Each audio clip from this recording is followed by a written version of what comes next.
Mas do céu ele desceu e seu sangue verteu pra salvar um tão pobre pecador.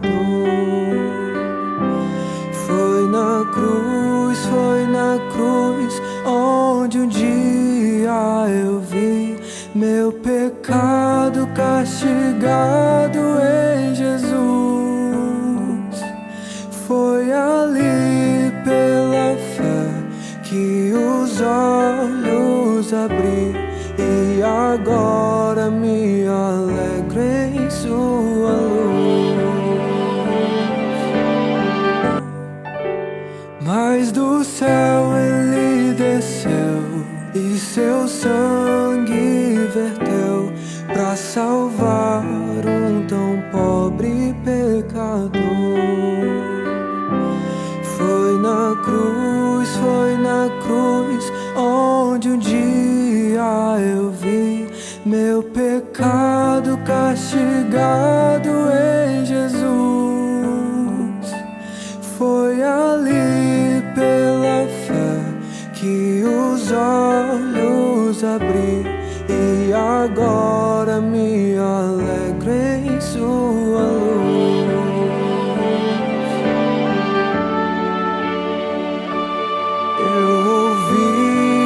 Falar, mas do céu ele desceu e seu sangue verteu pra salvar um tão pobre pecador.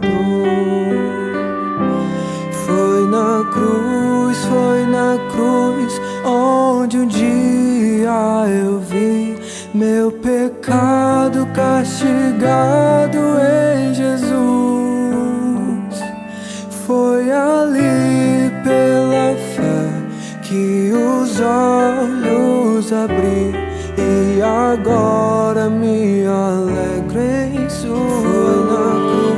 Foi na cruz onde um dia eu vi meu pecado castigado em Jesus. Foi ali pela fé que os olhos abri e agora. Preciosa é a nossa comunhão. Somos corpo e assim bem ajustado, totalmente ligado, unido, vivendo em amor, uma família sem qualquer falsidade, vivendo a verdade, expressando a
Bíblia, ou no celular, ou física.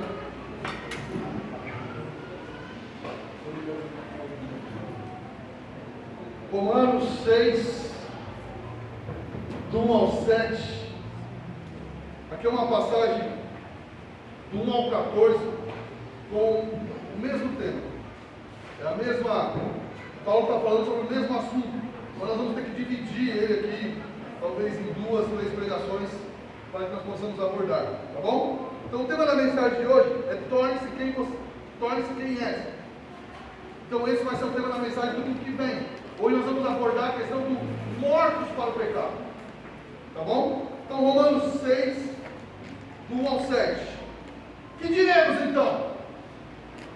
Continuaremos no pecado para que a graça aumente ainda mais? De modo nenhum.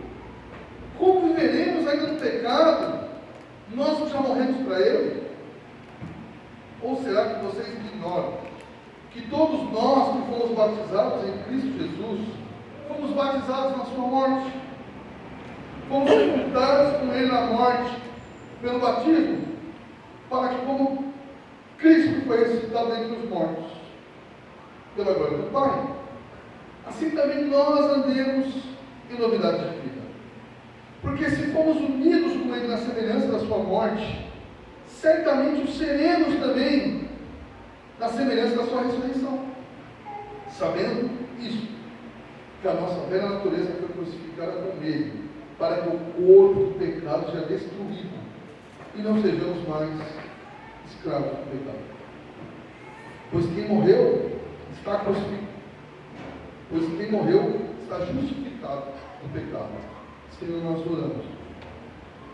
Oramos, Senhor, pois essa é a tua palavra, é santa, ela é viva e ela é a verdade eterna. Nós nos reunimos aqui por isso.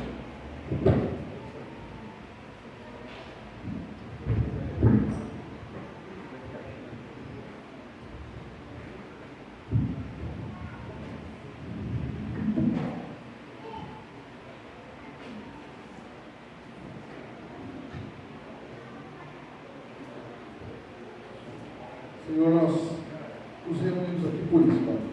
Porque o Senhor tem a verdade eterna já revelada ao teu povo, que é a tua palavra. E que o Senhor, através dela, possa falar no coração do teu povo. Que teu Espírito Santo aplique essas verdades no coração do teu povo, mas também que ele, Senhor, e eu, possamos ter uma experiência com essa palavra, experiencial, não emocionalismo, mas que nós devemos nos ver através da palavra e aplicar isso ao nosso coração, lutando para viver a tua verdade, Pai, acima de todas as coisas. Que o teu nome seja glorificado, que o Senhor venha ser exaltado através da pregação da tua palavra, em nome de Jesus. Amém. Pode sentar, irmãos. Esse não vai parar esse. Pode se ligar então, se for ficar. Tem como se ligar? Mas atrapalha. Amém. Beleza. Então eu escuto bem, né, irmão? Retorno para mim não faz diferença nenhuma. Irmãos, lembremos que o capítulo 6, ele começa com: que diremos então? Então o que ele está querendo fazer com isso? Ele está continuando o que foi dito no capítulo 5, que ele terminou dizendo o quê? A lei veio para que aumentasse a ofensa, mas onde aumentou o pecado, aumentou muito mais ainda a graça, a fim de que, como o pecado reinou pela morte, assim também pela graça reinasse pela justiça que conduz à vida eterna. Então nós falamos que o capítulo 5 era sobre uma segurança na nossa salvação, certo? Todo mundo que prega a segurança da salvação da maneira correta, bíblica, ele vai ter uma indagação que Paulo teve em todo pregador das doutrinas da graça, genuinamente vai ter, que é o quê? Então pode pecar de qualquer jeito. Se a salvação é certa, se a salvação é segura, eu posso viver no pecado. Toda pregação genuína vai trazer essa ideia, esse questionamento, pelo menos. As pessoas vão questionar, e Paulo está sendo questionado aqui. Então, o que diremos então com tudo isso? Paulo ele vai trabalhar aqui o processo que você deve Obviamente o pecado, você não deve viver no pecado, porque você deve viver com aquilo que você é agora. Então, quem tem filho que, se seu filho chegou pelo menos na adolescência, você já passou por isso. Tem hora que você tem que olhar para ele e falar assim, olha, você não tem mais idade para sair das brincadeiras. Alguém já passou por isso? Não? Vai passar. Porque ele mesmo não percebe, às vezes tem um irmão mais novo, e aí está todo mundo rindo da brincadeira do irmão mais novo, aí ele faz a brincadeira também, mas ele grandão, desengonçado, não tem graça. Aí você tem que ir com jeitinho e falar, não dá mais não. E aí ele percebe aquilo, e ele desenvolve novas brincadeiras. Uma criança que o pai não dá esses toques, ela vive às vezes meio fora do contexto, ela faz brincadeira de criança de 5 anos e vai ter que fingir que é engraçado. Já viu? Um moleque de 13 anos, fazendo brincadeira de menino de 4 anos de idade, e aí a família ri, você fica até sem graça. Por quê? Porque falta alguém, às vezes vai dizer, olha, isso aí não é mais pai. E aí quando o filho faz 16, 17, 18 anos, que o pai corretamente vai começar a falar para o filho, você já é um homem, você já é uma mulher. Qual que é o recado com isso? Comece a agir como tal. Certas coisas já não são mais assim. Se tem alguma dificuldade, vem falar comigo. Não gostou, fala. Porque você está querendo mandar qual recado? Haja de acordo com o quê? Com a sua idade. Às vezes você não assusta que tem gente hoje de 35, 40, 45 anos que vive na adolescente. O cara tem filho e vive de maneira meio criançona. Não dá vergonha? O que é isso? É alguém que não está vivendo de acordo com aquilo que queria viver. O que Paulo está dizendo aqui? A mesma coisa. Quem vive no pecado, não se nasceu de novo, ele vai trabalhar isso daqui a pouco, não está vivendo de acordo com a vida que recebeu. Então ele está querendo dizer o quê?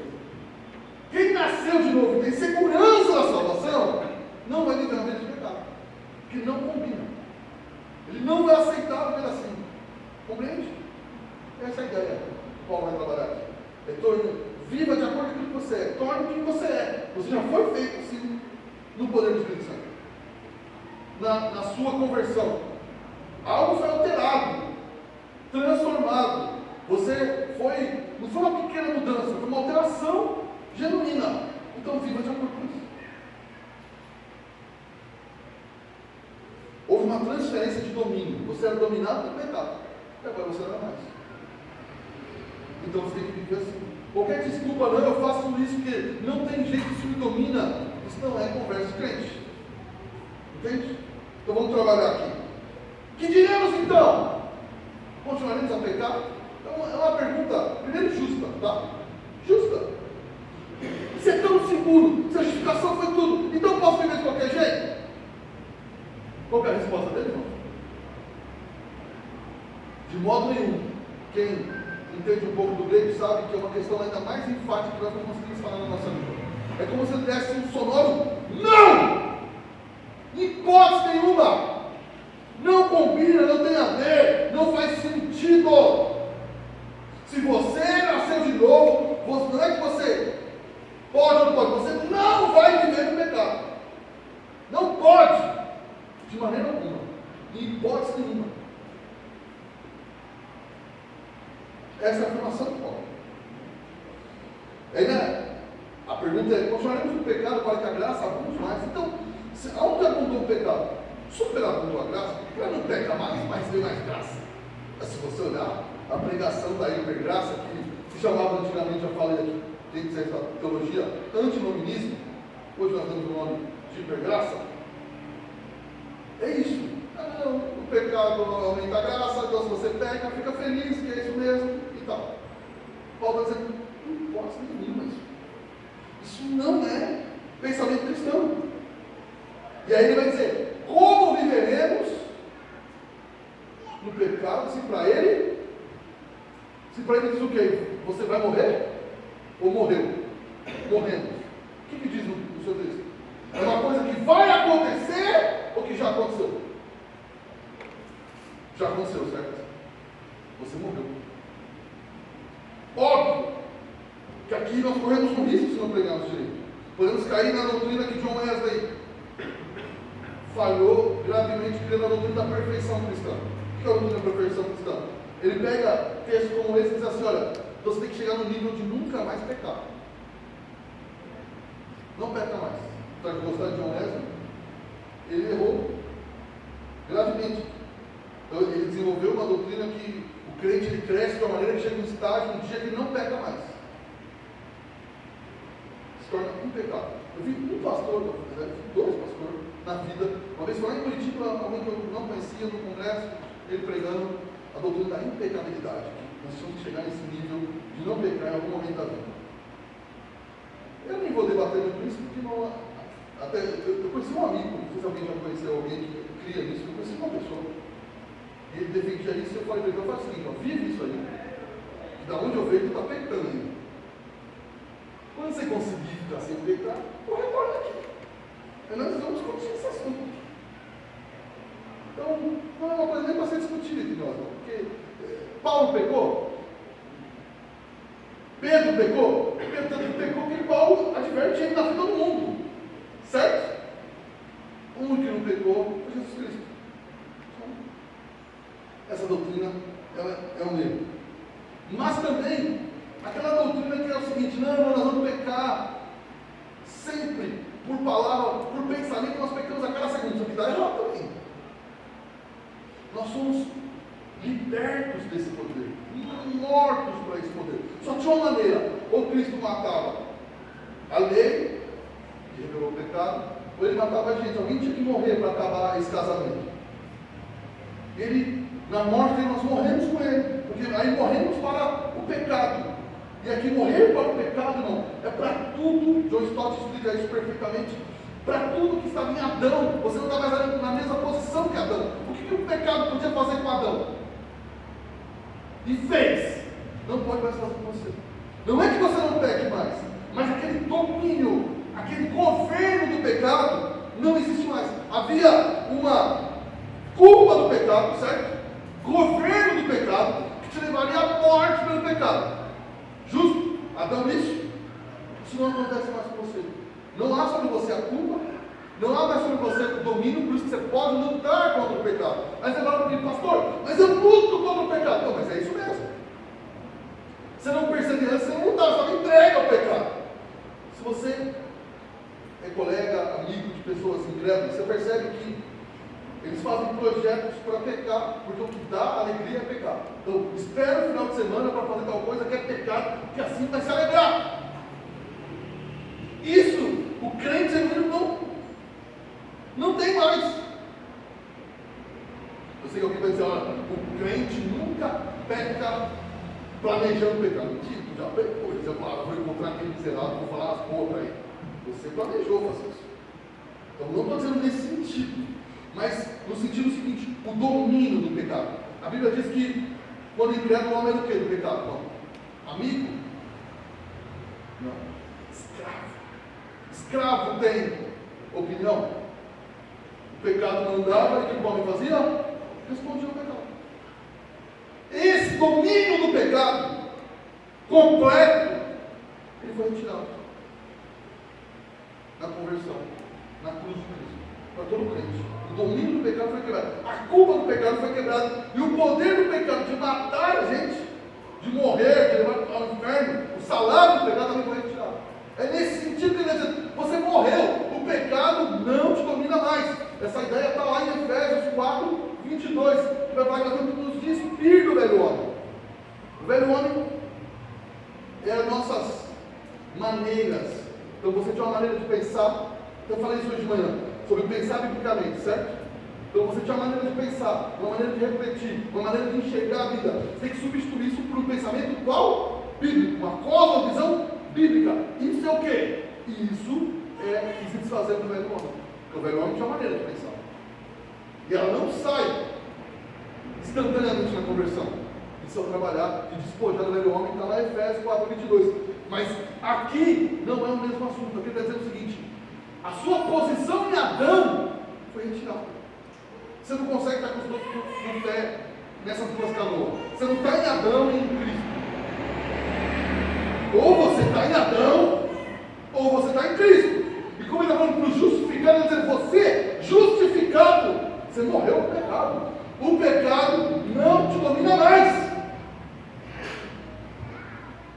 Então, quando alguém diz, olha, eu não consigo, você está indo contra o Espírito Bíblico. Você tem que lutar contra cada pecado. Você peca.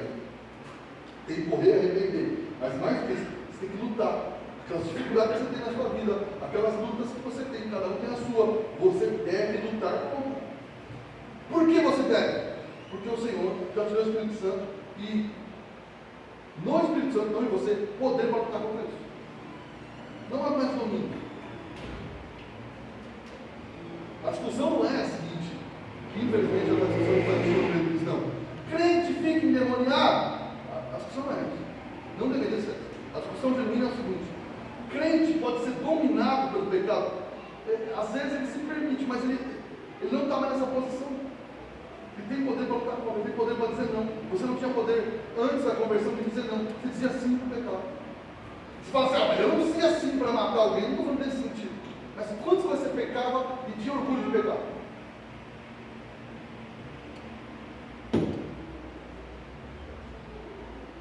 O ensinamento que destruiu o pensamento bíblico correto. Não sei se alguém foi ensinado assim, eu nos anos 90, já era ensinado assim, tinha as 4 leis espirituais. Alguém lembra disso? 4 leis espirituais? Até alguém que lembra. Estou ficando velho, né? Sei, quase ninguém lembra. Tinha o homem carnal e o homem espiritual. O homem carnal era Jesus, está na vida dele, mas não está no trono. Está fora, porque o eu senta no trono. E o homem espiritual é o que deixou Jesus sentar no trono e ele não está mais no trono. Isso é uma visão absurda. A Bíblia não diz isso. O texto está dizendo isso. Olha, morreram para o pecado alguns que deixaram Jesus sentar no trono. Os que não deixam Jesus, que Jesus é muito educado, ele entra na sua vida e fala, posso sentar nesse trono? Não é isso. Ele não está dizendo isso. Essa ideia de parte espiritual é absurda. Cria 2 níveis de crente e cria um monte de crente safado. Eu mesmo fui ensinado a ser pilantra. Ensinado. Aí que você faz tal coisa, aí o irmão de repente corrige e fala assim, é que eu sou carnal ainda. Aí o irmão fala, eu que ensinei isso aí, eu entendo, mas tem que melhorar e tal. Isso não existe. Crente que vive na carnalidade não é crente. Quando ele peca, o pecado acontece, pode acontecer diariamente, mas não é o tempo todo. Você consegue entender a diferença? Agora, Cristo reina na vida dele, tanto que reina que o poder do pecado foi quebrado. Qual é a ideia do crente carnal? Como Cristo não reina, o pecado domina ele. Mas se o pecado domina ele, a cruz de Cristo fez o trabalho perfeito. E qual é a ideia do crente carnal? Ele tem que por si lutar e tirar o ego dele do trono para Jesus sentar. Aonde isso está na Bíblia? Irmão, Jesus só reina. Ele é seu Salvador e seu Senhor. Se ele não reina na sua vida, é porque você não é crente. Aonde Jesus chega, ele reina. Não tem essa que ele fala, não, eu vou ficar aqui de pé do lado de fora esperando você deixar eu sentar no trono. Ele é o soberano Deus. Quem ele salva, ele é Senhor. Aonde ele entra, ele reina. Agora, óbvio que Adão foi crucificado, mas nós ficamos com essa velha natureza para ser despojada dia após dia. Nós pecamos, mas não temos esse domínio. Você consegue entender a diferença? O pecado não consegue dominar você ao ponto que você pode dizer, eu não resisto. Olha aqui, coisa estranha. Se eu ensino que a graça de Deus é irresistível, as pessoas resistem, certo? Não, eu posso dizer não para a graça de Deus. Mas se eu ensinar que o pecado é irresistível, os crentes aceitam. Por quê? Porque para o crente o poder do pecado é maior do que o poder da graça. Mas não é isso que a Bíblia ensina. A Bíblia ensina que a graça triunfa. Aonde abundou o pecado, superabundou. Qual que é a ideia? Aonde o pecado reinou, Cristo reina muito mais. Agora, você que acha que o pecado tem mais poder do que a graça, isso não é evangelho. Não, o pecado é irresistível, mas a graça de Deus é irresistível. Olha que coisa maligna. É como se o diabo fosse mais poderoso que o Senhor. Aonde o Senhor entra, ele reina. Ele reina. Ele reina sempre. E vamos falar a verdade, né? Se vai reinar em nós, ele não era o rei. Você consegue ver isso? Jesus chegando para o Moisés e fala: Moisés, deixa eu reinar, Moisés. Moisés fala: não, é mais um pouco de eu ainda, porque eu que domino aqui, Senhor. Espera, isso aí não existe, irmão. Eu não sei quem inventou isso. Quer dizer, eu sei, é o diabo, óbvio. Essa ideia é diabólica. Mas os irmãos que ensinaram isso não tinham a maldade de ensinar isso. Foi ensinado assim.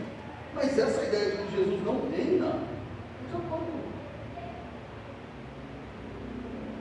Então, toda doutrina, que Paulo está falando, porque ele fala de modo nenhum, toda doutrina que encoraja ao pecado é falsa. Toda doutrina que fala: não peque mais, ou não tem jeito, você vai pecar, é impossível existir, é falsa. É falsa. A doutrina do crente genuíno é o seguinte: você peca, você é pecador. Adão foi crucificado, o domínio foi retirado, você peca, mas você peca por erro seu, era possível resistir. Você entende? Não me vem com a ideia de pecado e resistir, que não existe isso na vida para os crentes. Para o incrédulo, sim, pecar e resistir. Para o crente, não, ele resistir. Então tem gente que ele não, tal coisa, eu não consigo parar de fazer, porque se eu parar de fazer, eu vou ter um ataque de pânico. É irresistível. Não, você criou na sua mente uma maneira de justificar o seu pecado. Não afague seu pecado. Não crie uma maneira de diminuir a gravidade do seu pecado. Não afague seus sentimentos. Crente chega para mim, e eu já fiz isso também, tá bom? Eu sou pecador também. Mas crente chega para mim e fala assim: parece adolescente, irmão, me perdoe. Como que eu vou mandar no meu sentimento? Você ficou escutando aquele sambinha vagabundo, adolescente, como garoto, e você acredita que não manda no coração mesmo? O cara é crente, 40, como é que eu vou mandar nos meus sentimentos? Está escutando Raça Negra até hoje.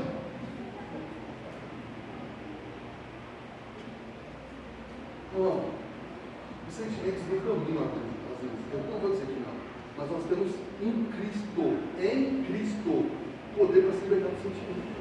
Os sentimentos não podem dominar as nossas vidas, ao ponto que dizemos assim: não tem o que eu fazer, ninguém manda no coração. Manda assim, a graça triunfa sobre os sentimentos humanos. Pastor, e quando eu não resisto, o sentimento toma conta? O que acontece comigo, tá bom, irmão? Eu tenho que me arrepender, porque isso é pecado. Eu dei vazão aos sentimentos dominarem a minha vida. Você já fez isso? Às vezes você ficou chateado com alguém e ainda nem percebeu a história inteira, depois viu que não era bem assim, mas ficou uma semana, 2 semanas mal. Já passou por isso? Eu já. Por que você passou por isso? Você deixou os sentimentos governarem a sua vida. O que é isso? Isso é pecado. Por isso que os irmãos, aqui não tem isso, mas às vezes os irmãos não gostam disso. Somente lá em Maria a gente enfrentava algumas dificuldades. Mas quando eu digo que ansiedade é pecado, alguns acham que não. Mas por que a ansiedade chega? Crise de ansiedade chega? E eu já tive, irmão. Não estou aqui. É porque você deixou seus sentimentos dominar. E você deixou seus sentimentos te dominar porque você quis. E Cristo triunfou sobre você. A graça triunfou sobre os seus sentimentos. A obra foi completa. Então quando você diz: olha, eu tive essa crise, mas não tenho o que fazer, você está dizendo: a graça não pode triunfar sobre as minhas crises sentimentais. A graça triunfa sobre o diabo, sobre o pecado, mas sobre os meus sentimentos é impossível. Você está vendo como não faz sentido? Pastor, mas isso vai ser de uma hora para outra? Não, nós vamos passar uma vida. E às vezes nós vamos falhar porque nós erramos mesmo. E aí nós vamos nos arrepender. Ver quais são as raízes que nos traz essa ansiedade, essa tristeza profunda. E fazer aquilo que João Pai diz maravilhosamente: faça guerra, lute contra o pecado, peça ajuda, ore, peça oração, mas não aceite dizer: ah, não, é assim mesmo. Porque o domínio do pecado também é assim. É você que está dando vazão. Ele vai explicar isso melhor, principalmente na outra pregação. E aí ele vai, agora a partir do verso 3, trabalha o quê? Há uma nova vida. Há uma nova vida. Verso 3. Será que vocês ignoram que todos vocês foram, nós que fomos, ou será que vocês ignoram que todos nós que fomos batizados em Cristo, fomos batizados na sua morte? Vocês estão ignorando que a natureza adâmica foi morta quando nós fomos convertidos. E isso simbolizado pelo batismo. Mas não é no dia do batismo, mas a conversão. Vocês estão ignorando essa verdade.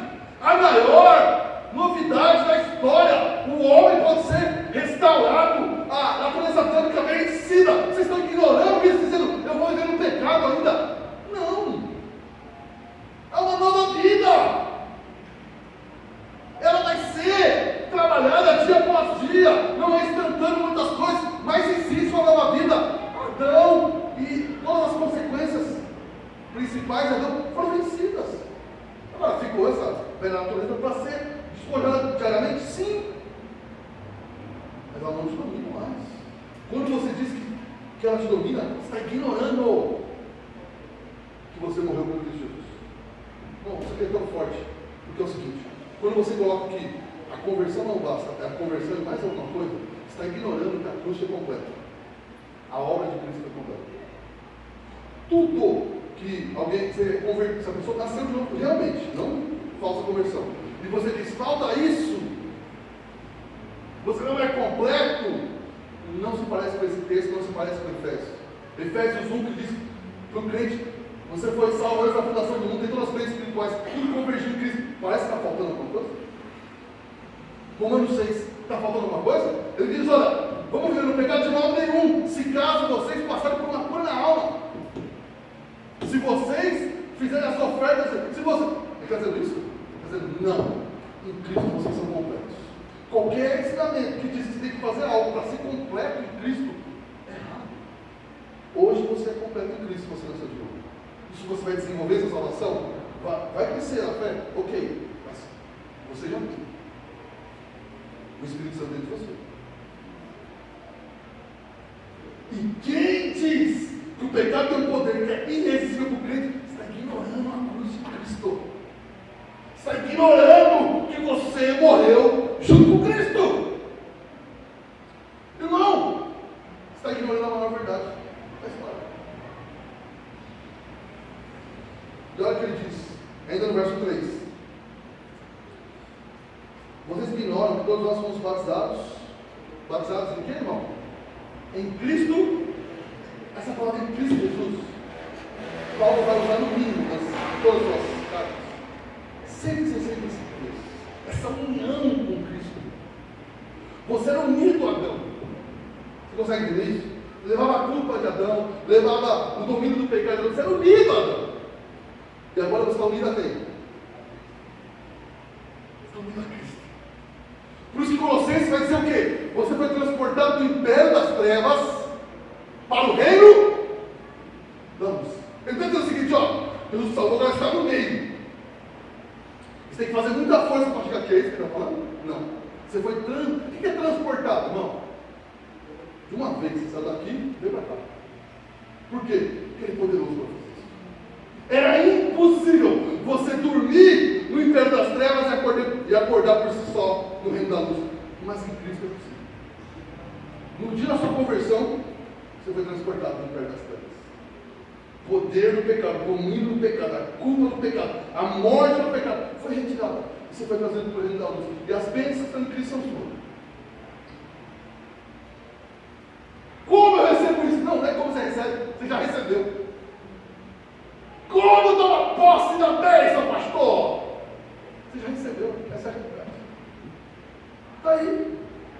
O escritório que você é. Você não tem que fazer alguma coisa para alguma coisa. Já aconteceu. Se você nasceu de novo, está aqui no grego, não vou falar chique demais, mas Maurício, é passado. Já foi. Aconteceu. É um fato, uma realidade. Imagine um adolescente muito pobre. Conta-se uma história dela. Um adolescente muito pobre, criado no orfanato. Sofreu muito. E um crente viu aquele garoto no orfanato e esse foi lá e adotou.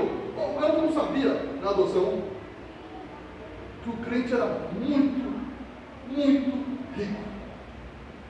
O garoto que viveu de orfanato para orfanato, sofrendo muito, chegou na casa, o crente já tinha arrumado a casa. E o pai dele agora levou ele no quarto dele e falou: esse quarto aqui é seu. O quarto era maior do que o local que ele ficava, tinha tudo. O menino entrou lá dentro, trancou a porta e ficou lá. Só que o menino mal saía do quarto. Mal saía do quarto. Um dia, no horário do almoço, o pai falou: você não gostou do resto da casa? Você não gostou? Você tem algum problema? Alguém tem te feito alguma coisa? Algum empregado tem te feito alguma coisa? Você não sai do quarto. E o garoto respondeu assim: é que você falou que o quarto é meu. Eu nunca te fiz nada. Eu quero ficar naquilo que é meu. Ele falou: filho, eu não te expliquei. Então, essa casa é sua, vem aqui. Abriu a porta. Está vendo isso aqui? Era um fazendeiro, está vendo aqueles ali? Tudo isso aqui é seu. Que você é meu filho, tudo é seu. Tudo que você CD do seu filho? Uma coisa que minha mãe ensinou com muito, que tudo em casa era nosso. Se alguém comprava alguma coisa depois na geladeira, é nossa. O bem e o mal. O bem é o seguinte, se meu irmão comprava, eu comia, segue o jogo. O mal é se eu comprava, ele comia, segue o jogo.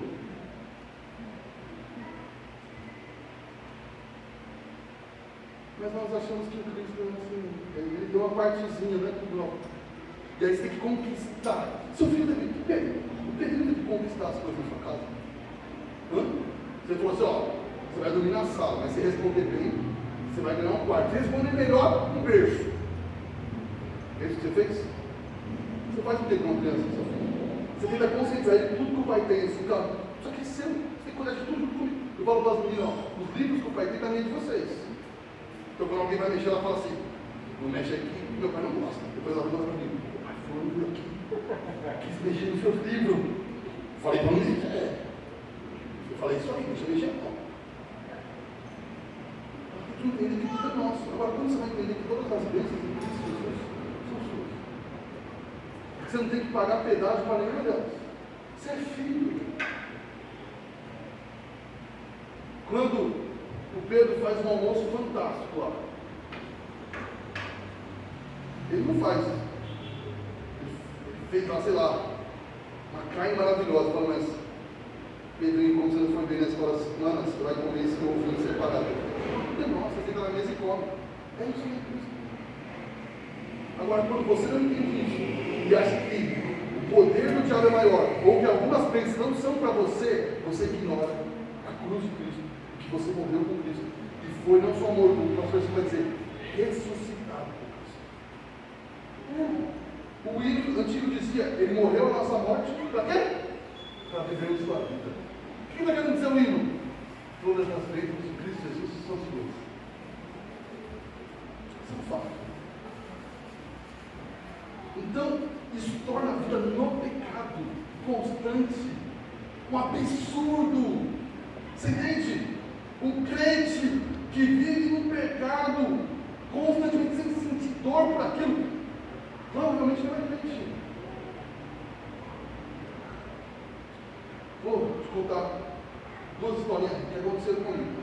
Houve um rapaz na igreja, um homem na igreja de Marília, amigo meu, que estava estranho nos cultos, mas eu não falei nada.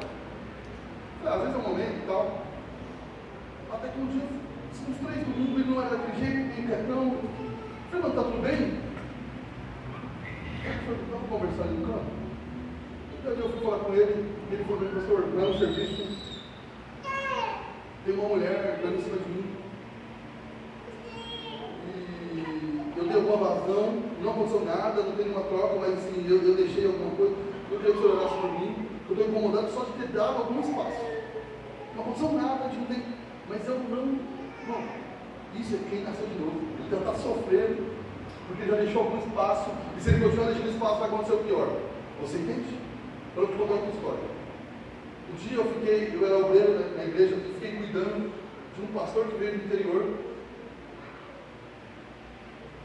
num congresso da igreja. Fiquei assim, 4 dias, levando ele casa, ele não ia pregar, não nada, tá? Só ia assistir. Mas eu fiquei lá de Uber já na época, já do carro. Não. Lá no meio, no fim, ele resolve contar com alguém que ele estava vivendo um pecado do adultério. Mas era mais grave do que você imagina. Quando o pastor foi cutucar, 12 anos, ele tinha uma outra família. Bom, não é crente. Não é crente. Como que alguém conseguiu viver 12 anos de boa crente? E depois se descobriu que ele só contou porque alguém lá tinha descoberto e ia entregar ele. Então ele veio aqui, se finir de arrependido, para interceder por lá, para ele não sair do cargo de pastor. Essa era a única intenção do pai. Ainda bem que não fizeram isso. Deram um pé nele. Você entende a diferença, irmão? Um crente, aqui eu falo todas as letras, não vai viver tanto tempo. Não vai conseguir. Um crente, sem ninguém ver, ele vai procurar alguém que vai pedir ajuda, que vai pedir ajuda. Não um crente, infelizmente, está no pecado, possa cair, seja homem ou mulher. Mas ele não vai viver isso. vai procurar. Eu não consigo viver. Eu fico incomodado. Isso é levado para o jovem que não é casado, vivendo o pecado da fornicação, sexo antes do casamento, namoro escondido e tudo mais. Isso, ele não vai conseguir viver assim. Uma hora ele vai falar que precisa de ajuda. Agora, quem vive todos os dias, e aí, irmão, leve para o lado, aplique isso ao seu coração, seja qual for a sua dificuldade. Você não deve viver todos os dias virado. Você não deve viver achando que é normal a pornografia. Você não deve viver achando que. O que mais? Reclamar da vida é normal. Não para de reclamar. Insatisfação o tempo todo, para com isso. Clama a Deus. O que mais? Mal-humorado, isso é pecado. Isso é pecado. Pastor, mas eu acordo mal-humorado também. Tem todo dia de desfazer do velho homem. O cara está certo. Tem todo dia lutar contra isso. Não pode achar que você é mal-humorado e chato todo dia. Tá bom? Eu nunca vou ser que nem ela, feliz às 4h30 da manhã. Eu nunca vou entender como alguém é feliz às 4h30 da manhã. Cantar às 4h30 da manhã, para mim, é uma coisa assim, até meio maligna.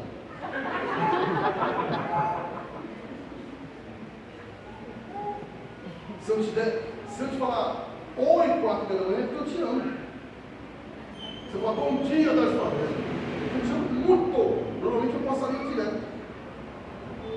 Agora, irmão, eu não posso conviver com isso, estando mal-humorado sempre, às vezes fazendo algum cantando para a família, e achar que isso é normal e é bonito. Não é. Até as coisas pequenas do pecado nunca é pequeno, até as coisas que para nós parecem pequenas, nós vamos combater. Pecado nunca é pequeno, porque, como dizia Charles Spurgeon, aquilo que nós chamamos de pequenos pecados, eles vão abrindo portas para os pecados maiores.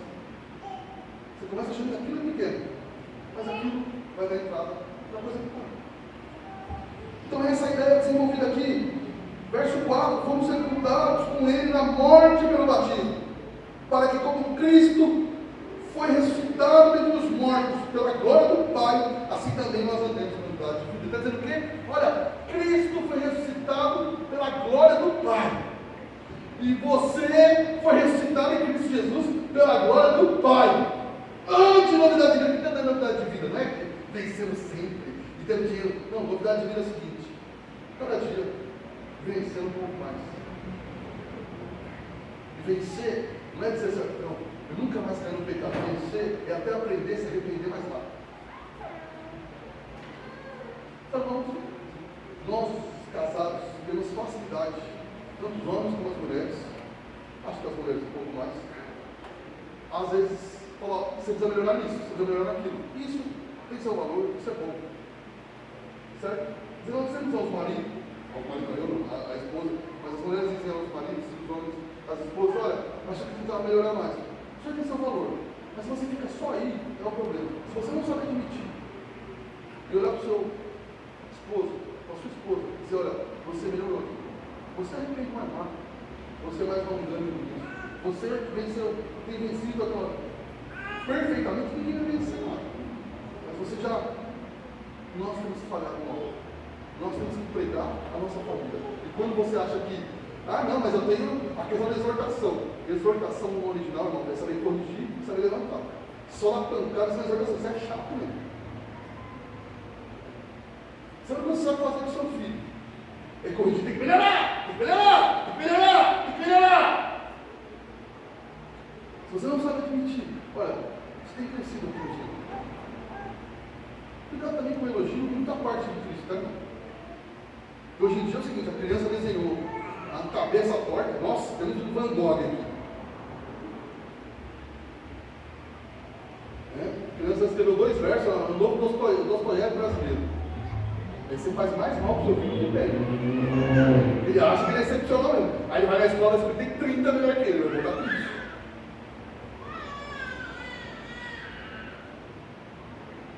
Bom, irmãos, nós temos que reconhecer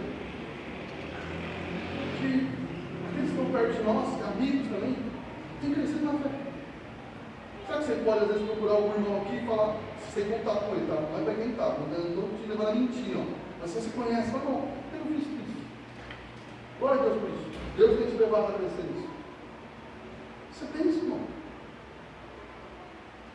Mas quando o nosso ministério é só apontar erro, isso aí já não sabe fazer não. Verso 5. Porque se fomos o que, irmão? Como está na sua Bíblia aí? O verso 5. Se fomos o que?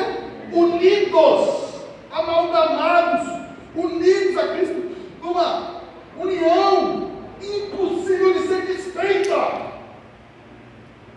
Vou dar um exemplo bem fraquinho, porque é impossível ter um bom exemplo que explique essa obra em Cristo. Quem faz bolo, você misturou todos os ingredientes lá. Tem como retirar? Ah, não. Eu quero agora só o ovo, só a farinha. Tem como? Você não pode ser retirado de Cristo. Essa é a alegria da salvação. Você pecou, você está em Cristo. Você está lá. Sim. E isso não deve ser motivação para você pecar mais. Para você arrepender mais rápido. Porque não importa o que você fez, você está em Cristo.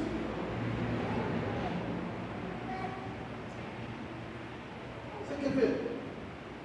Facilmente, quem vive em Adão e quem vive em Cristo, quem nem converteu, apesar de ter nome, acontece um problema.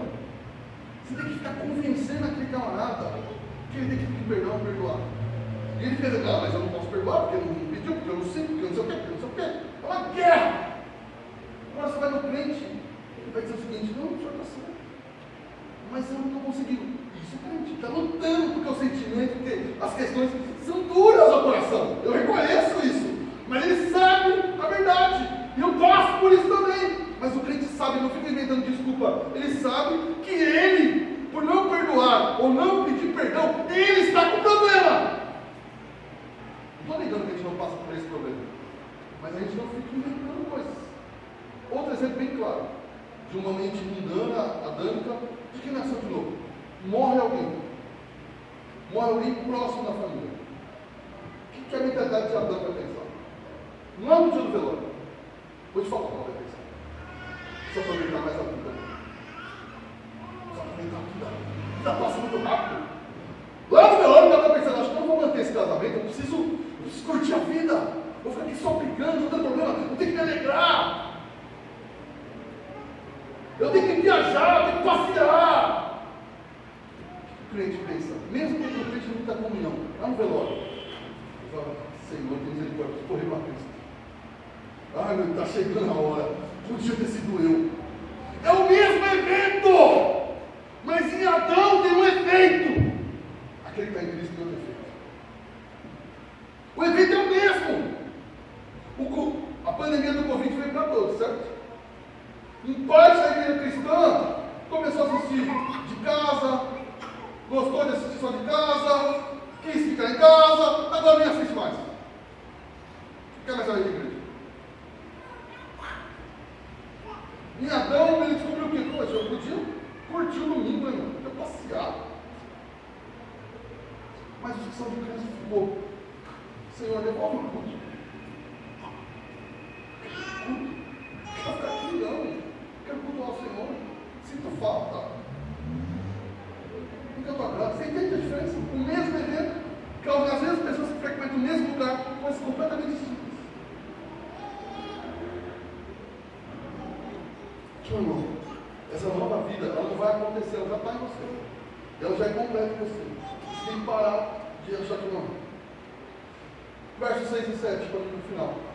A escravidão vai provar aqui, vai mostrar que a escravidão do pecado foi cancelada. Olha o verso 6.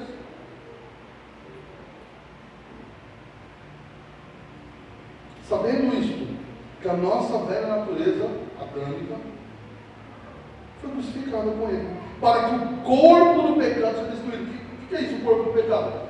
Tudo isso que eu falei, que era dominado em Adão, fosse destruído. O poder do pecado de dominar ser rompido. Os grilhões serão arrebentados do pecado. E não sejamos mais, o quê? Escravos do... Você não é mais escravo do pecado. Não vou falar para você falar isso para o irmão do seu lado. Fala para o irmão, não vou fazer isso. Mas tem que, de fato, crer nessa verdade. Se você tem um pecado de estimação que você está cometendo sempre, é porque você quer. Você não é escravo. Pastor, mas faz tanto tempo, ficou tanto tempo que quer. Lute, faça guerra, procure ajuda, peça oração, auxilie. Se é problema na internet, arranca essa internet, corta essa internet, taca fogo nesse negócio. Faça o que for preciso, mas lute. Qualquer outra, é ira, evite aquilo que tira. É chateação do nada, procure. O que às vezes me abala? Coisas que eu posso evitar. Eu evitar. Oi. Beleza? Ele deixa pra mim. Oi, pastor. Tem problema não. Irmão, isso foi crucificado. Cuidado com gente que fica justificando o pecado. Houve um teólogo que ele pregava que o pecado era normal, que todo mundo vai ser salvo no final, o pecado faz parte, e ele defendeu isso, escreveu um tratado sobre isso, muitas pessoas leram, até que 30 anos depois da morte dele, se descobriu cartas que ele viveu a vida em adultério. Chegou a morar com a esposa e com a amante na mesma casa. O nome do teólogo é o que é estudado até hoje na faculdade de teologia, Calpert. Ele defendeu uma doutrina de pecado. Por que ele defendeu a doutrina?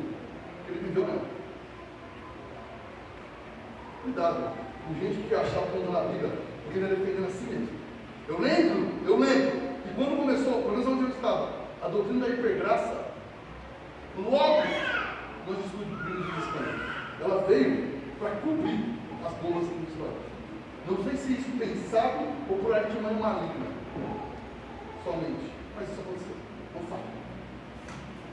Cuidado. Todas as pessoas que aumentam o homem, que protegem o pecado, criam doutrina para proteger o pecado, lá no fundo ela está protegendo ela mesma. Ela está dando desculpa para os seus próprios pecados. Vou dar um exemplo bem simples. Teve a semana do Halloween, não é?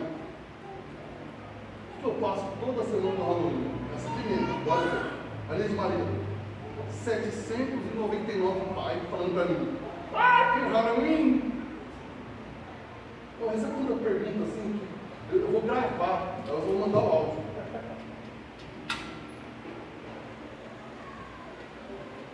Pela internet, né? Os pastores, todo mundo tem que explicar o Halloween o tempo todo. Qual que é o problema disso? Bom, eu não acho que a gente tem que participar do Halloween, tá? Não sei ficar explicando isso. Para mim, Halloween é coisa diferente. Mas eu não quero se meter na sua vida, porque, enfim. Mas por que os pais... Agora, o que me choca é o seguinte: pai que não vai na igreja, nunca, não leva os filhos na igreja, preocupado com o Halloween. O problema do seu filho é o Halloween, é você. Que não leva teu filho na igreja. E aí no Halloween você quer fingir que é crente. O Halloween não é um problema. Eu não estou falando que não é um problema. Mas você acha que o maior problema dos seus filhos é o Halloween? 55 domingos sem ir na igreja. E o que vai destruir do seu filho é o Halloween. Você é o problema do negócio.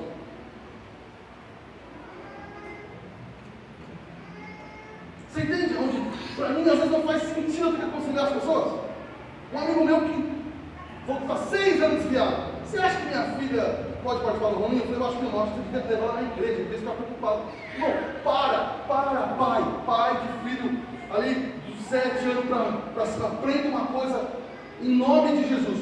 Para de ter o linguajar mundano, de ficar só combatendo as coisas do mundo. Você faz aquela apologética o quê? Negativa. Não pode isso. Eu vim de uma geração assim. Não pode ficar buscando o mundo. Não pode jogar bola. Não pode TV. Só não pode isso, não pode aquilo, não pode cabelo comprido, não pode sei o quê, não pode perguntar, não pode. Você tem que ter coragem, você não pode. Jesus não gosta disso, Jesus não gosta daquilo, Jesus não gosta daqui. Jesus não gosta ali, Jesus não gosta aqui, Jesus não gosta lá. Parece que Jesus não gosta de nada do que ele fez. Por que você vive assim? Você não conhece a Bíblia? Para você ensinar o que Jesus gosta. Você devia gastar, de vez em quando, falar do que é errado e usar a verdade para mostrar o que é certo. O crente gasta mais tempo falando o que não deve do que o que deve fazer. Halloween, eu não falo para as meninas. Por quê? Porque no dia da reforma protestante, só fala a reforma protestante. Hoje é dia... Que dia é hoje? A cabela comigo? Martinho Lutero. Entendeu? Outras coisas. Você tem que falar: Jesus não gosta disso. Presente o que é bom. Em algum momento ela te perguntar, eu digo que está errado. Mas sabe, seja propositivo. Mostre o que há de bom no Evangelho. Do que não pode. Quem vai querer viver uma vida só não pode? Aí você fala, ai, meu filho não gosta da igreja. Não gosta do jeito que você faz o negócio. Se não for na igreja, vai ficar no arrebatamento. Se jogar bola, não vai no arrebatamento. Se assistir o filme, não vai no arrebatamento. Pai do céu!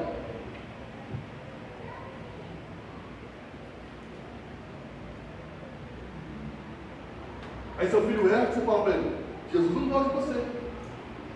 Isso é o maior problema que eu estou vendo dos seus filhos. Você devia estar dizendo, não, o cristão não faz isso. Porque nós seguimos a Cristo e não fazemos isso, mas não porque ele não gosta de você. Jesus não gosta de você quando você faz isso. Não, você entende, nós temos que ser propositivo. Nós temos que lembrar que morremos em Cristo, olha aqui, mas ressuscitamos com Ele. A ceia, o que o apóstolo Paulo ensina na ceia? Jesus Cristo morreu e só morreu e ressuscitou. É aquele, o Emílio Garoffo faz para mim a explicação perfeita. Aquele agridoce, sabe? Ao mesmo tempo que é triste, é importante. É triste porque houve uma sexta-feira na história onde o nosso Cristo foi crucificado, onde ele levantou do pecado, onde ele foi abandonado. O sábado é de dor, mas nós lembramos todo domingo porque ele ressuscitou. E esse é o Evangelho. Todas as coisas juntas, o sofrimento e a celebração. Quem conta a sua metade está mentindo. Não para de dizer não pode, dizer, olha, tem uma vida melhor para você em Cristo Jesus. Seu filho pode gostar de futebol, pode gostar de outras coisas, porque ele não pode ser Adão, ser dominado por isso. Idolatrar essas coisas. Você entende a diferença? Você pode ter uma carreira, você pode ter um negócio, agora você não pode achar que a sua identidade flui da sua carreira. Sabe, eu vou lembrar aqui do jogador que gosta de futebol, do Fluminense, o Nino. Ele é cristão e reformado. Ele foi num podcast e ele falou que ele sofria muito, porque às vezes jogava mal, estava jogando no Criciúma, fez um gol contra num jogo importante, ficou muito abalado e procurou o pastor. E o pastor falou para ele, Nino, a sua maior dificuldade é que sua identidade está em ser jogador de futebol. Então se você jogou mal, você fica destruído. Mas você não é um jogador de futebol, você é unido a Cristo. E ele falou, quando eu entendi que a minha vida profissional é uma pequena parte da minha vida, e o que eu sou, ser meu futebol não é a minha identidade é que eu sou alguém em Cristo. Então, não importa o que eu jogue, eu vou dar meu melhor, mas isso não vai dominar a minha vida. Então isso tem que levar para todas as áreas da sua vida. Você não é a sua profissão. Não interessa o que as pessoas dizem. Você não é. Qual que é a sua profissão? Você não é isso.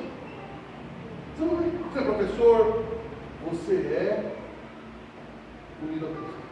Sua identidade está em Cristo Jesus. Você não é um advogado. Você é um cristão que advoga. Você não é um psicólogo, viu, Moisés? Você é um cristão que trabalha com psicologia. Eu não sou pastor, irmão. Eu não posso ter que a minha identidade seja ser pastor. Eu sou crente, filho do Senhor, amo o Senhor e sirvo Ele pastorando. Verso 7, para encerrar. A explicação aqui, pois que quem morreu está justificado do pecado. Não está falando de justificação aqui, para usar a palavra. Quem morreu, o pecado não domina, foi liberado dos milhões. E eu encerro com a história de Agostinho, de Hipona. Agostinho viveu uma vida depravada, não sei se vocês sabem, antes de se converter. Ele serviu uma seita do dualismo, ele vivia na perversidão moral, prostituta, tudo isso. E aí Agostinho vai para a cidade dele, se converte, e anos depois, ele volta já como bispo da igreja, para essa cidade onde ele viveu de maneira perversa. E quando ele desce no navio, ele está andando para ir para a igreja. Uma prostituta sai do meio e fala, Agostinho! E ele começa a andar mais rápido. E todo mundo começa a olhar o bispo, vestido de bispo, e a prostituta correndo atrás dele. Imagina a luta desse homem. E ela que estava cada vez mais andando, Agostinho, sou eu! E ele seguindo mais rápido. E antes de ele chegar na igreja, ela correu, ele falou, Agostinho, sou eu! Ele olhou para ele e falou, mas eu não sou, mas eu! Eu sou Agostinho em Cristo. Eu sou Agostinho em Cristo. Eu não sou mais aqui. É isso. Quando o pecado chegar na sua porta, nós vamos dizer, você ainda é o pecado, mas eu não sou mais o gato. Havia um homem na minha rua, o apelido dele era um apelido bem feio, tipo assim, tirinho, essas coisas assim. E aí ele se converteu. E um dia nós estávamos no campo de futebol, ele não vai jogar. E alguém falou, e aí Tirinho, vai jogar hoje? Ele falou, mano, o Tirinho morreu. Meu nome é Carlos. A partir de hoje, ninguém nos chance. É isso. Você pode continuar com o apelido. A questão não é um apelido. É que o apelido para ele, ele chama muitas coisas ruins. A questão, irmão, que você não é nem o seu pecado. Você não é sua doença. Ah, não, eu sou o deprimido. Eu sou o bipolar. Você não é. Você é uma linda pessoa. Sua identidade está em Cristo. Ah, eu sou um ex-abusado. Eu sou alguém que foi traído. Não, você não é nada disso. Você foi unido a Cristo. A sua identidade, não importa o que aconteceu, não importa o seu passado, a sua identidade está na cruz do Calvário. Você foi feito novo criatura.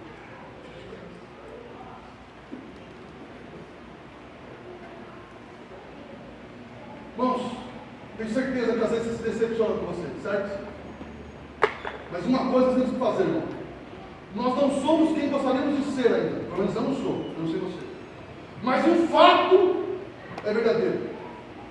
Nós já não somos mais quem éramos. E isso nós já deveríamos celebrar. Às vezes nós ficamos só pensando no que nós deveríamos ser. E é verdade, eu tenho que pensar nisso muitas vezes. Mas não podemos esquecer que a graça de Cristo nos levou muito mais longe do que nós imaginamos. Há muitas coisas que vencemos na vida. Aonde estaríamos hoje se não fosse o Senhor? Então, nós somos quem queremos ser, mas estamos muito além de quem nós éramos. E isso, em Cristo, não em nós, deve ser celebrado. Feche seus olhos e ore por isso. Ore celebrando isso em Cristo Jesus. Pai, nós oramos. Porque no Senhor, Pai, nós não somos mais o velho homem. Nós não somos, Senhor, o nome de uma doença. Nós não somos o traído. Nós não somos o abandonado. Nós não somos o abusado. Nós não somos nada daquilo que foi feito. Em Cristo Jesus, nós somos nova criatura. Somos cristãos, restaurados, redimidos, transformados. Feitos com uma nova vida. Feitos com um novo momento. Por isso nós devemos levantar nossa voz nessa manhã e celebrarmos o teu santo nome. Ao mesmo tempo que declaramos guerra ao pecado, que o Senhor vai trazer isso ao coração dos meus irmãos, há pecados que eles aceitam que devem ser abandonados, também eles devem ser lembrados que há muitas vitórias nessa vida. E toda a vitória que temos foi em Cristo Jesus. Nenhuma, nada a parte de Cristo. Vencemos sim, vencemos em Cristo. Mortos para o pecado e vivos para Deus. Vamos cantar? Com a melodia, ele me encontrou, me ganhou com uma canção que me libertou dos meus inimigos. O seu sangue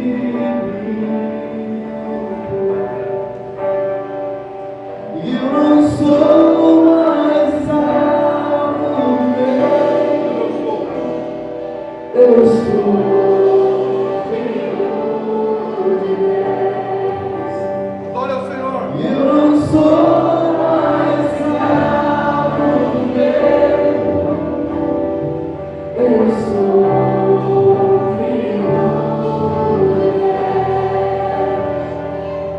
antes de eu nascer, escolhido fui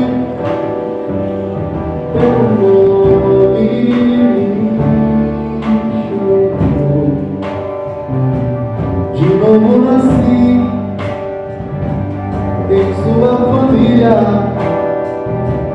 O teu sangue me comprou. E eu não sou mais escravo dele. Eu sou filho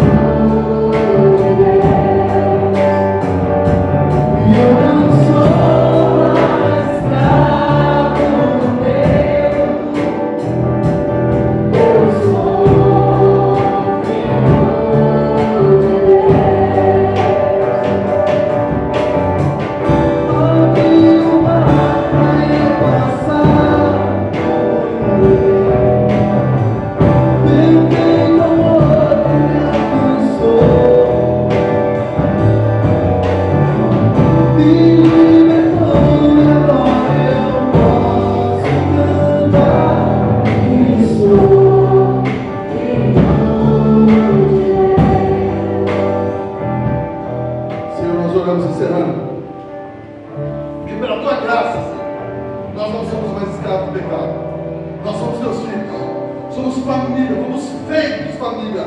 Nós morremos em Cristo, mas ressuscitamos com Ele. Morremos para o pecado e vivemos para Ti. Que nós não devemos ter nenhum pecado de estimação. Que lutemos, façamos guerra contra ele. Mas que também, Pai, celebremos cada vitória em Cristo Jesus. Para que o Teu nome seja glorificado nas nossas vidas. Em nome de Jesus. Amém. Deus te abençoe, irmão. Vai na paz dos Senhores.